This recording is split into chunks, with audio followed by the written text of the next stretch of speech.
very full living program for those 10 years. After which time my wife was getting a bit tired of me not being home very much, and my children were growing up. And the interesting factor was that my youngest daughter was a spina bifida, which necessitated a fair amount of care, and she was only very young. There was limited education prospects for her in Masterton, and when my wife said, I think we should look to perhaps move somewhere where she has a better prospect of care, most of any surgery she required would be in Wellington and things like that. And I'd had a brother who graduated as a physio 9 years after I, and so I just asked him to come in and run the practice for a couple of years while we went away, and which he did.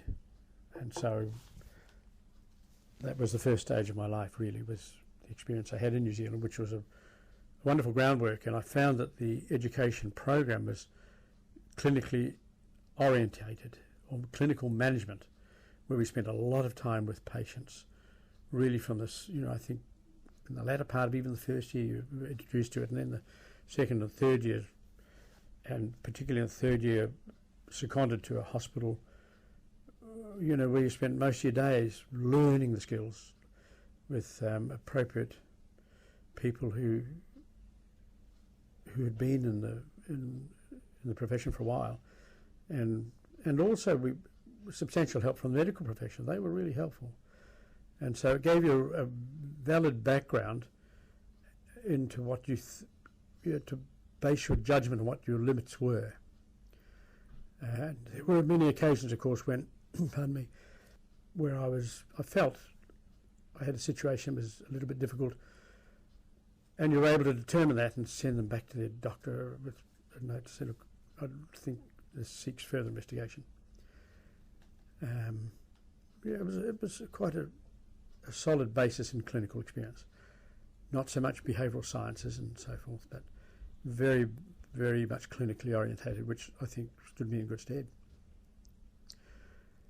I did enjoy the time in the small community in Masterton, and was actively involved in the things like the Rotary Club and the Intellectually Handicapped Children's Society, which gave me exposure to other facets of the life in the town. And of course, I learnt a lot about farming from talking to the farmers. And they were great, and they always wanted to get better, which was really an enormous incentive to do your best.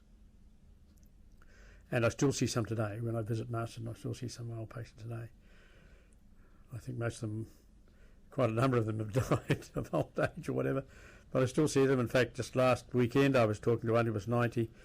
He still told me about him paying me £5 for an injury to his gastroc playing tennis, and he said if I couldn't fix it for £5, that was the end of him. He's now 90. Yes. Pardon me. The experience stood me in good stead, and so I ended up, after holidaying and working a little bit in Europe, I ended up working in Sydney.